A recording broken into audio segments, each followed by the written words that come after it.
Ya, Assalamualaikum warahmatullahi wabarakatuh. Baik, apa kabar semua anak-anak? Baik ya, Ibu harap baik semuanya, sehat walafiat, dan dapat mengikuti pembelajaran online seperti biasanya. Baiklah, pada hari ini kita akan belajar tema 1, indahnya kebersamaan. Subtema 1 yaitu keragaman kebudayaan di Indonesia. Di sini kita akan langsung belajar dari pembelajaran 1 sampai 6. Nah, baiklah, di sini di pembelajaran pertama kita akan baca sama-sama. Ada sebuah teks bacaan. Di sini Ayu membaca. Dengan Ayu membaca, ya, dengan perbanyak membaca, maka kita akan memperkaya ilmu kita.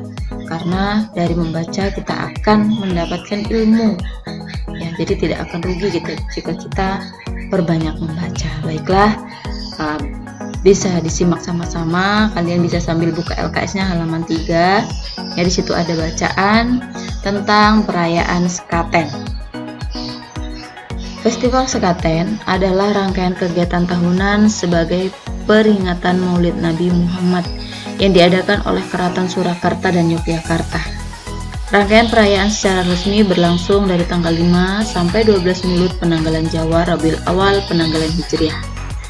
Beberapa acara penting dalam perayaan ini yaitu dimainkannya gamelan pusaka di halaman Masjid Agung setiap keraton, rangkaian pengajian di serambi Masjid Agung, dan puncaknya adalah gerbek mulut sebagai bentuk syukur pihak istana dengan dikeluarkannya sejumlah gunungan untuk diperebutkan oleh masyarakat. Perayaan ini dimeriahkan oleh pasar malam, biasa disebut Sekatenan, yang berlangsung sekitar 40 hari. Acara ini dimulai pada awal bulan Safar. Tradisi arak-arakan semacam Sekaten telah dilakukan pada masa Kerajaan Majapahit. Kerajaan Demak sebagai pelanjut dari Wahyu Kerajaan mencoba meneruskan tradisi tersebut atas saran dari Wali Sanga. Nah, di situ masih ada lagi ya di paragraf ketiga, tapi Ibu memang sengaja di sini hanya 2 paragraf yang Ibu tuliskan, tapi di situ masih ada, kalian bisa baca secara lengkapnya tentang perayaan Sekaten. Nah, jadi sebuah teks yang sudah Ibu baca tadi ya, ini tersusun atas beberapa paragraf. Nah, di sini ada berapa paragraf? Kalau anak-anak tahu, di sini ada 2 paragraf ya. Paragraf pertama dan paragraf kedua. Nah, setiap paragraf itu memiliki gagasan utama atau ide pokok. Gagasan pokok merupakan ide yang menjadi dasar penyusunan dari sebuah paragraf. Gagasan pokok itu berfungsi sebagai dasar acuan suatu paragraf. Gagasan pokok dikembangkan menjadi kalimat-kalimat yang lebih rinci, menjadi gagasan pendukung atau ide penjelas. Ya, jadi kalau ada gagasan pokok, pasti nantinya ada gagasan penjelas yang menjelaskan dari gagasan pokok tersebut. Nah, gagasan pokok itu dapat ditemukan pada kalimat utama. Gagasan pokok dalam sebuah paragraf dapat ditemukan dengan memperhatikan letak kalimat utamanya. Letak kalimat utama dalam paragraf dalam menentukan jenis paragraf yang kita gunakan itu secara umum ya, berdasarkan jenis paragrafnya. Letak kalimat utamanya itu berbeda-beda tergantung dia termasuk paragraf apa. Nah, di sini ada 3 jenis paragraf ya. Nanti Ibu jelaskan paragraf apa aja sih yang terdapat di sini. Namun nah, di sini ada lihat. Oke, jenis paragraf berdasarkan letak kalimat utamanya kita bedakan menjadi 3. Ada namanya paragraf deduktif, yaitu paragraf yang kalimat utamanya itu terletak di awal paragraf atau di awal bacaan. Nah, kemudian yang kedua ada namanya paragraf induktif. Paragraf induktif di sini yaitu paragraf yang kalimat utamanya terletak di akhir paragraf. Dan yang ketiga yaitu paragraf campuran, yaitu paragraf yang kalimat utamanya terletak di awal dan di akhir paragraf. Nah, di sini ya. Jadi paragraf itu ada 3 jenis, ada paragraf deduktif, induktif, dan campuran. Nanti kita tinggal lihat ya termasuk paragraf apa. Nah, lanjut.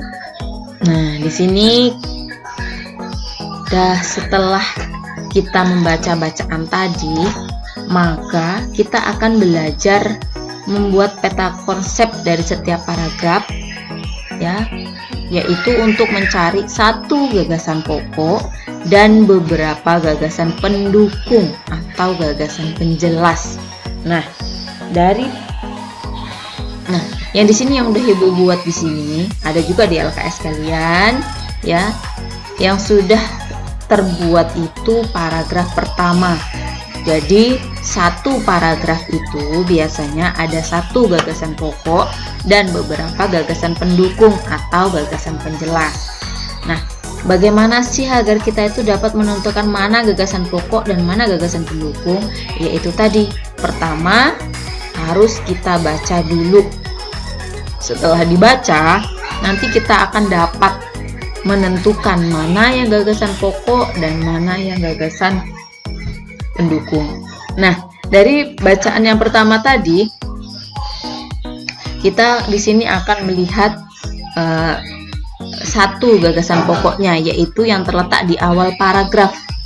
Ya, gagasan pokoknya ada di awal paragraf, yaitu Festival Sekaten adalah rangkaian kegiatan tahunan sebagai peringatan Maulid Nabi Muhammad yang diadakan oleh Keraton Surakarta dan Yogyakarta. Nah, ini ada di awal bacaan, ya.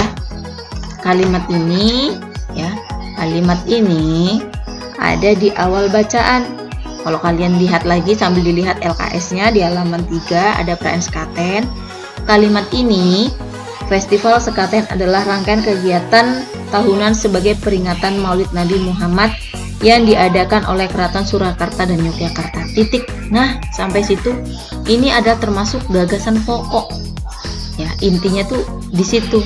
Nah, pasti kalian bertanya-tanya, emang rangkaian kegiatannya tuh apa aja sih? Emang seperti apa? Nah, itu akan diperjelas oleh gagasan pendukung atau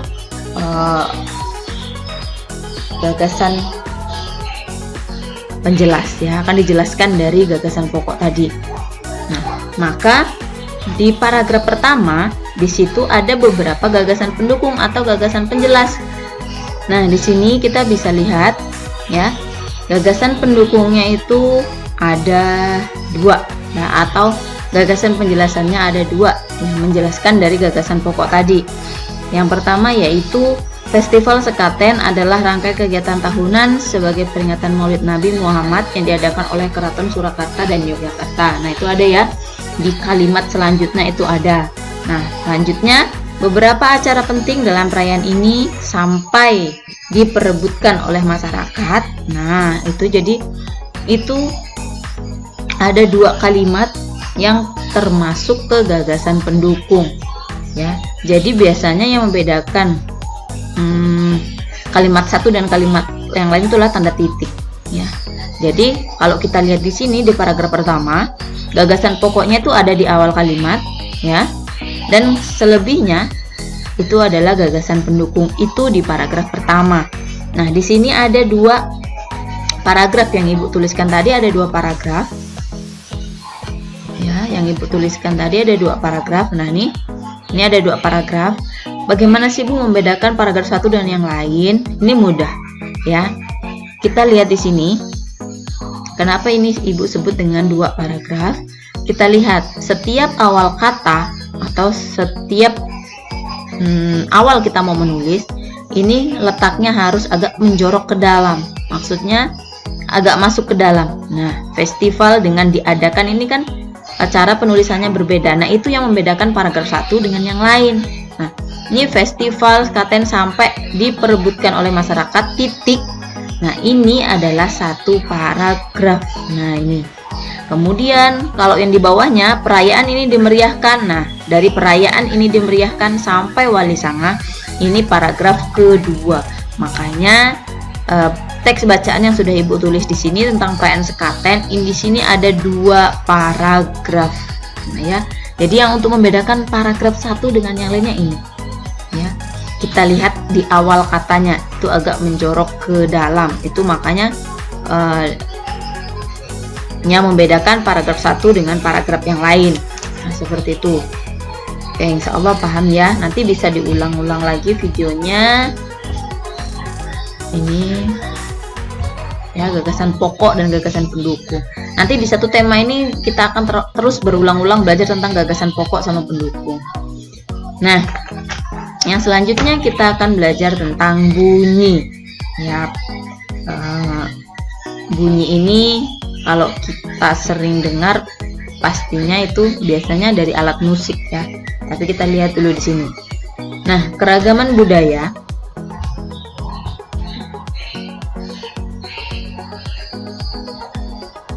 melahirkan kesenian yang berbeda-beda di setiap daerah. Salah satu keragaman kesenian adalah adanya alat musik daerah. Setiap daerah di Indonesia memiliki alat musik yang khas. Apakah nama alat musik daerah di sekitar tempat tinggalmu? Ya, tempat tinggal kita, kalian pikir apa sih alat musik khas daerah kita? Masing-masing tetap ada. Nah, salah satunya nih yang ada di Indonesia yaitu sasando. Ini merupakan alat musik dawai yang dimainkan dengan cara dipetik. Kalian bisa lihat di LKS halaman 5, di situ ada contoh gambar alat musik sasando. Nah, seperti itu ya bentuknya. Sasando ini berasal dari Pulau Rote, NTT. NTT itu Nusa Tenggara Timur, ya, singkatannya NTT. Nah, nama sasando menurut asal katanya berasal dari dalam bahasa Rote berarti alat yang bergetar atau berbunyi. Suara sasando mirip dengan alat musik dawai lainnya seperti gitar, biola, kecapi, dan harpa. Jadi hampir mirip ya, hampir mirip dengan gitar, biola, kecapi, dan harpa ini. Nah, segala macam bentuk bunyi berasal dari benda yang bergetar. Karena ini sasando ini dimainkan dengan cara dipetik, ya, maka ketika kita petik itu pasti dia senarnya itu akan bergetar. Nah, dari getaran itu akan mengeluarkan bunyi. Makanya di sini segala macam bentuk bunyi yang berasal dari benda yang bergetar itu akan mengeluarkan bunyi. Getaran dari suatu benda akan mengakibatkan udara di sekitarnya bergetar. Getaran tersebut menimbulkan gelombang bunyi di udara. Benda-benda yang bergetar dan menghasilkan bunyi disebut sumber bunyi. Ya, jadi kalau kita dengar alat musik apa, nah itu dari mana sumber bunyinya? Itu pasti berasal dari benda-benda yang bergetar. Tapi tergantung, tinggal bagaimana cara memainkannya. Ada yang dipetik mungkin, ada yang dipukul, ada yang tiup, tergantung alat musik apanya. Kemudian bunyi dapat merambat melalui benda padat, cair, dan gas. Ya, jadi bunyi itu dapat merambat melalui benda yang padat, benda yang cair, dan gas. Ya. Akan tetapi bunyi tidak dapat merambat melalui ruang hampa. Ya. Ini berarti satu alat musik yang sudah kita pelajarin yaitu sasando. Sasando itu alat musiknya hampir sama dengan gitar, biola, kecapi, dan harpa. Nah, ini kalau mau lihat kayak apa sih bentuk sasandonya, bisa dilihat di LKS halaman 5. Itu ada tuh gambarnya, gambar sasando. Oke, mungkin kalian bisa sambil mencari alat musik di daerah kita itu apa ya, terus cara mainkannya gimana, mungkin misalnya kayak suling ya, seruling itu dimainkan dengan cara apa, mungkin ditiup. Nah, kemudian gitar dimainkan dengan cara apa, dipetik. Nah, masih banyak lagi alat musik ya.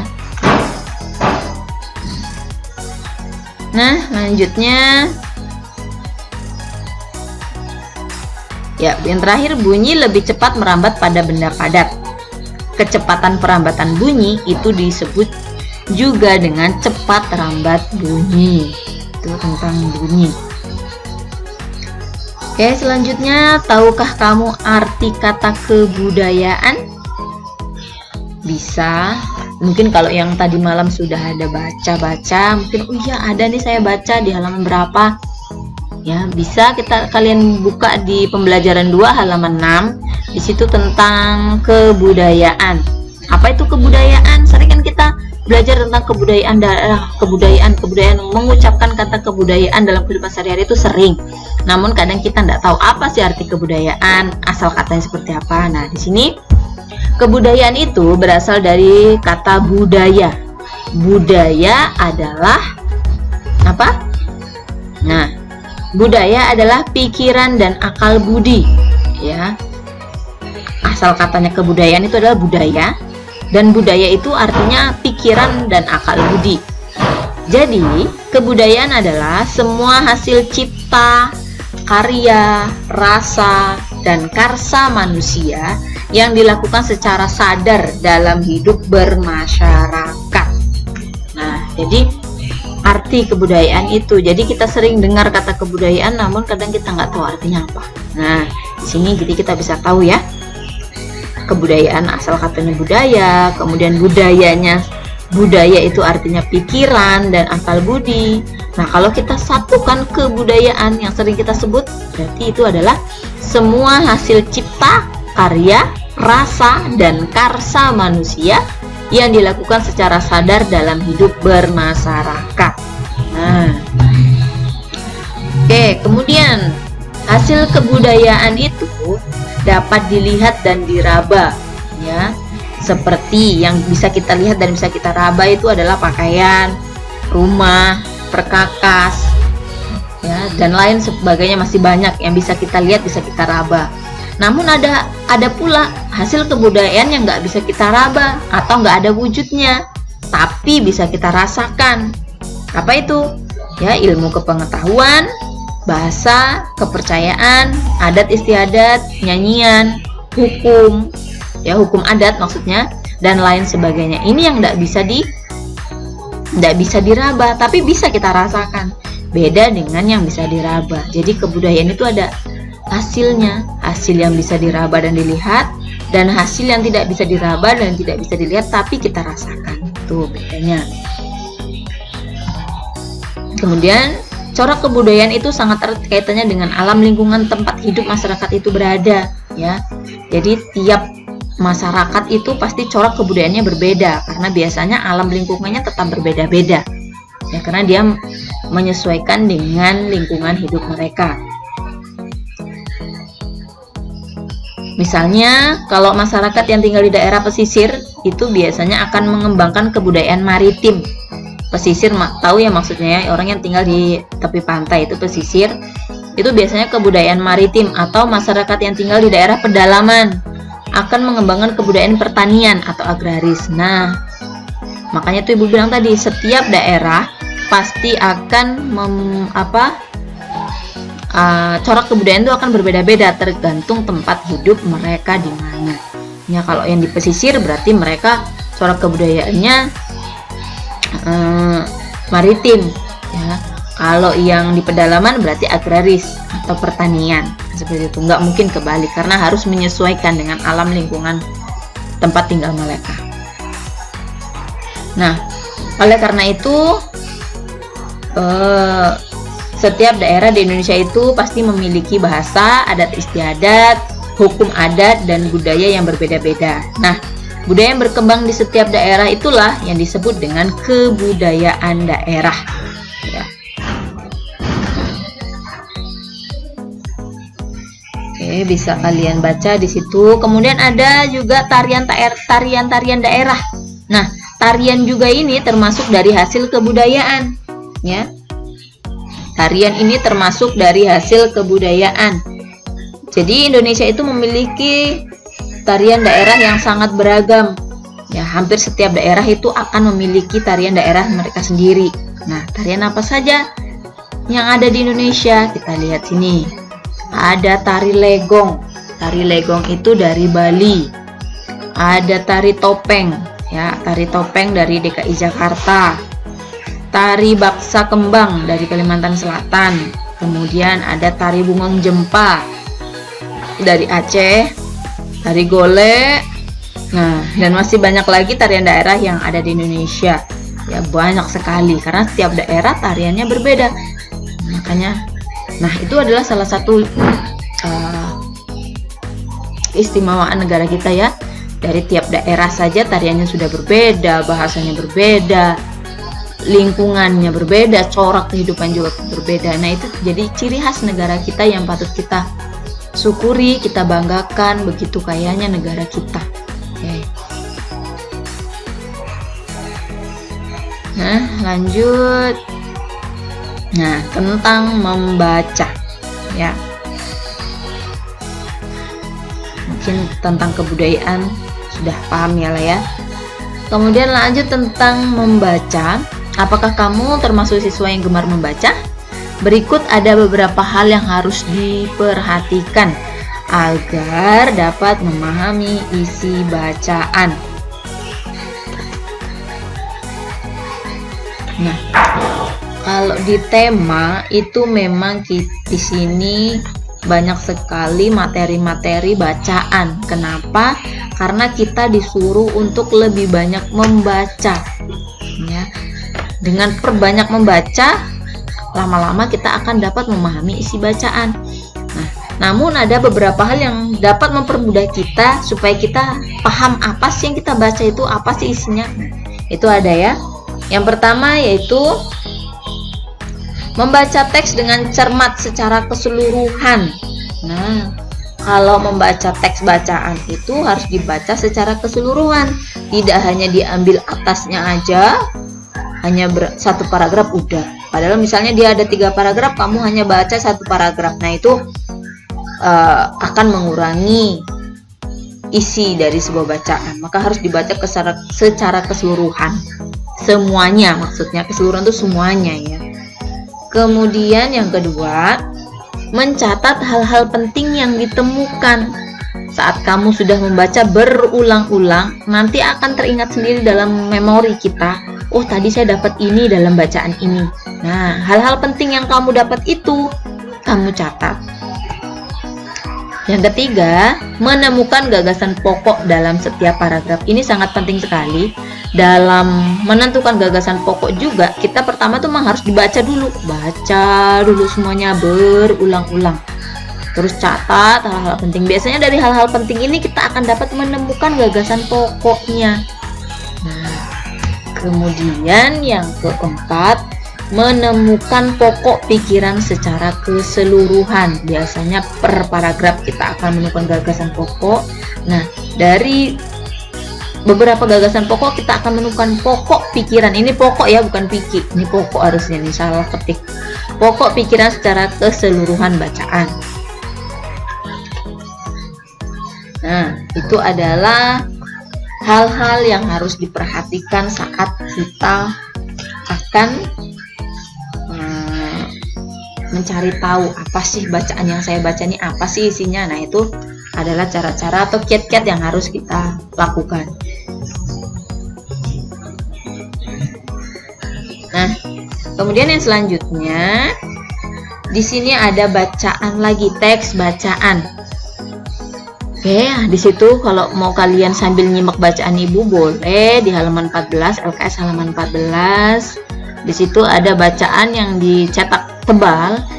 Marpaung adalah anak yang rajin. Setiap ada PR dari guru, ia selalu mengerjakan dengan baik. Bahkan ia mengerjakannya lebih dahulu. Ia tidak pernah menunda-nunda pekerjaan.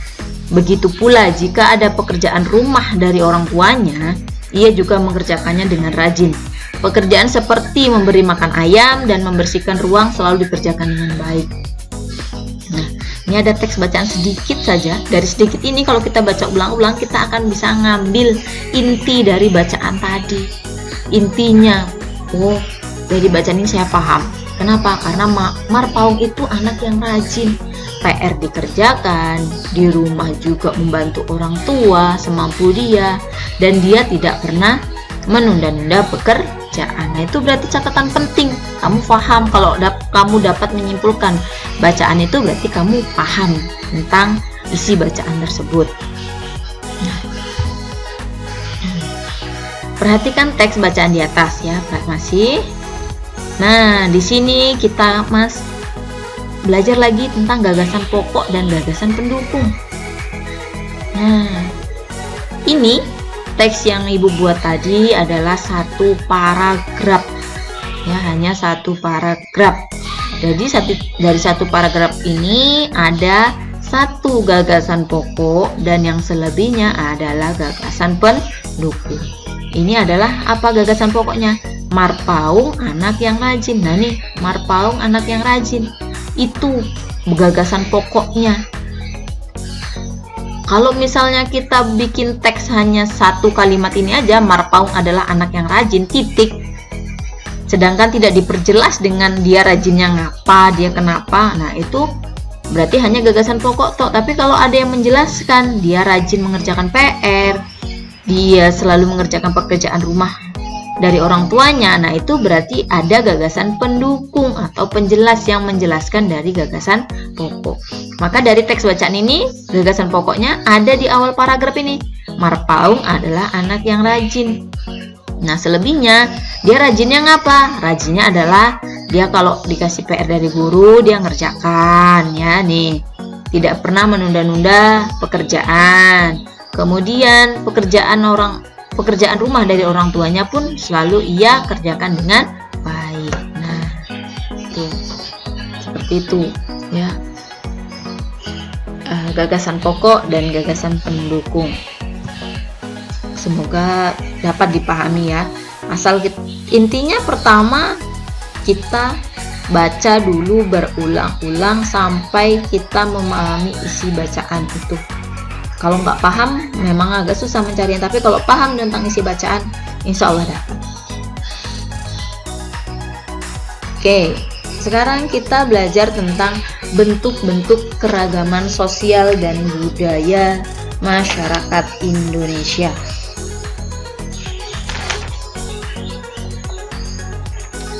Ya, jadi Indonesia itu merupakan negara dengan keragaman sosial dan budaya. Karena apa? Karena memiliki lebih dari 300 suku bangsa yang tinggal di Kepulauan Nusantara. Setiap suku bangsa memiliki kebudayaan yang berbeda-beda dengan yang lain, sehingga norma sosial yang mengikat masyarakat di dalamnya pun berbeda-beda. Nah, berikut bentuk-bentuk keragaman sosial dan kebudayaan yang ada di masyarakat Indonesia. Apa saja itu? Yang pertama adalah bahasa.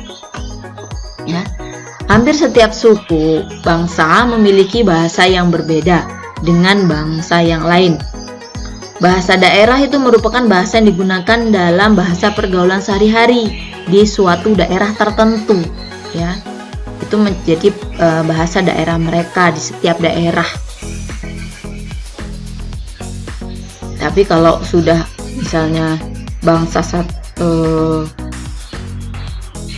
satu dengan yang lainnya, misalnya kayak bahasa Jawa ketemu dengan bahasa Lombok, itu kan nanti enggak nyambung ya apa yang mereka bicarakan, maka tetap kita harus pakai bahasa pemersatu, yaitu bahasa Indonesia. Tapi kalau masih hanya di suatu daerah di satu daerah itu aja, misalnya hanya di lingkungan Lombok aja atau di lingkungan Jawa saja, boleh pakai bahasa daerahnya. Tapi kalau sudah ketemu dengan daerah yang lain, jangan sampai bahasa kita malah jadi selisih paham untuk daerah yang lain, seperti itu. Nah, kemudian yang kedua adalah upacara adat. Upacara adat ini termasuk bentuk keragaman sosial dan budaya masyarakat Indonesia, karena upacara adat itu berkaitan erat dengan kepercayaan dari suatu masyarakat, sehingga setiap suku itu memiliki upacara yang berbeda-beda. Ya, contohnya aja kalau orang yang habis melahirkan, ya, bayi itu kalau misalnya suku Melayu itu ada yang namanya tepung tawar. Kalau dari Jawa itu biasanya ada namanya puputan. Nah, itu beda-beda kan cara mereka melakukan upacara adatnya aja berbeda-beda. Nah, itu ciri khas dari setiap daerah. Kemudian yang ketiga, pakaian adat, ya. Pakaian adat itu merupakan pakaian yang digunakan oleh masyarakat di daerah tertentu. Biasanya pakaian adat itu dipakai pada upacara, baik itu perkawinan atau saat memeragakan tarian atau pertunjukan daerah. Jadi pakaian adat ini enggak hari-hari dipakai ya, karena pakaian adat itu menjadi pakaian khas dari suatu daerah, maka biasanya pakaian ini dipakai oleh orang yang sedang melakukan perkawinan, ya, acara perkawinan, upacara perkawinan. Kemudian mungkin ada mempersembahkan sebuah tarian dari suatu daerah tersebut, yaitu biasanya memakai pakaian adat, karena itu akan menggambarkan ciri khas dari pakaian adat daerah itu sendiri. Kemudian yang selanjutnya, yang keempat, yaitu kesenian. Nah, bentuk-bentuk kesenian itu sangat banyak, ya, baik itu tarian tradisional, seni musik tradisional, seni pertunjukan, lagu daerah, dan cerita rakyat. Namun setiap daerah itu pasti mempunyai bentuk kesenian yang berbeda-beda dengan daerah lainnya. Ya, tarian Jawa dengan tarian Melayu itu pasti berbeda. Ya, karena masing-masing daerah tuh punya ciri khas masing-masing. Kemudian yang selanjutnya yaitu sistem kemasyarakatan. Sistem kemasyarakatan ini meliputi kelompok atau organisasi. Jadi hubungannya itu erat, hubungannya itu adalah hubungan kekerabatan, peraturan-peraturan dan hukum. Kemudian sebuah komunitas masyarakat atau suku maksudnya selalu ada kelompok atau organisasi yang mempunyai seorang pemimpin yang disebut kepala adat atau kepala suku. Kayak kita, kalau kita tahu suku Dayak ya, biasa ada kepala adatnya atau kepala sukunya. Nah, suatu kelompok suku terdapat hubungan kekerabatan yang berbeda dengan masyarakat lain. Misalnya suku Minangkabau itu mempunyai hubungan kekerabatan yang didasarkan pada garis ibu. Sedangkan kalau suku Jawa itu biasanya mempunyai hubungan kekerabatan yang didasarkan pada garis ayah. Itu beda ya. Jadi untuk mengatur kehidupan kelompok suku, jadi setiap suku itu mempunyai peraturan hukum. Ada yang hukum itu tertulis dan yang tidak tertulis. Jadi peraturan itu disebut hukum adat. Oke, yang selanjutnya yaitu senjata tradisional. Kalau tadi ada musik tradisional tiap daerah, ini senjata tradisional juga ada ya. Sering kita lihat senjata tradisional itu ya, kita lihat di daerah-daerah itu ada ya, yang beda-beda bentuknya dari. Nah, senjata tradisional dahulu itu digunakan untuk keperluan sehari-hari dan sebagai perlengkapan upacara adat.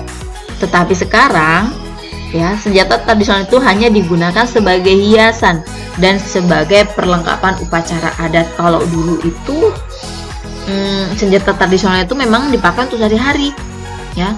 Tapi sekarang udah makin kesini makin modern, senjata tradisional itu banyaknya mungkin biasanya jadi hiasan. Banyak mungkin kalau kita ke museum itu di situ tertera semua senjata tradisional dari mana, bentuknya kayak apa, itu banyak ya.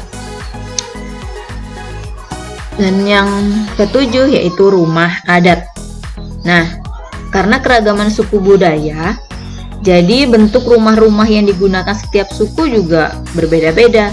Namun, seiring dengan perkembangan zaman, rumah-rumah adat ini biasanya sulit kita temukan di daerah perkotaan. Jadi biasa rumah-rumah adat itu ya masih ada di daerah-daerah terpencil lah ya, pedalaman. Jarang ada rumah adat itu di daerah perkotaan ya. Bahkan mungkin yang ada yang sudah tidak ada lagi, tapi masih ada beberapa juga rumah adat yang dapat kita lihat ya. Di situ kalian bisa juga lihat di halaman 20 itu ada rumah adat dari Minangkabau, tuh ciri khasnya Minangkabau seperti itu ya. Ada juga tarian-tarian, bisa kalian lihat di situ. Nah, untuk subtema 1 sekiranya selesai ya.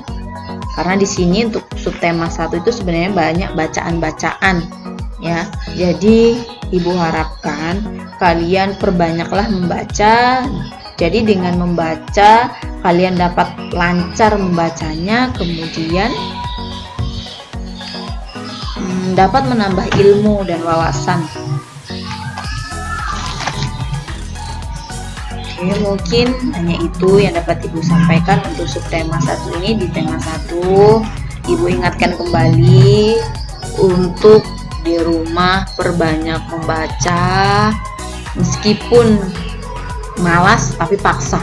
Usahakan 1 hari itu harus ada beberapa kali baca ya, agar dapat memperlancar bacaan kita, dapat memperbaiki kosakata kita ya. Kurang lebihnya Ibu mohon maaf.